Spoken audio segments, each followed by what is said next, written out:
Hi guys, good afternoon.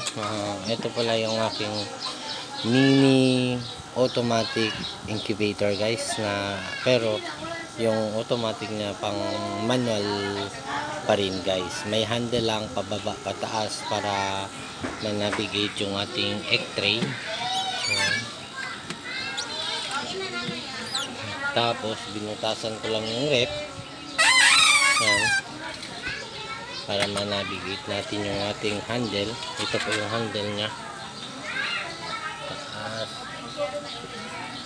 Tataas yung egg tray sa loob, hindi makita. Ipa-plug natin guys. Ayan guys, naka-on na yung ilaw natin. Andyan yung pan. I-akyat, diba?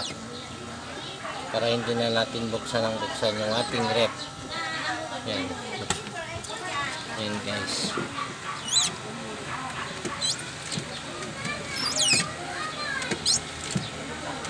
Yan po yung ating mini manual semi-automatic na incubator.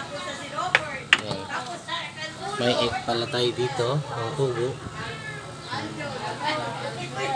At may pan dito.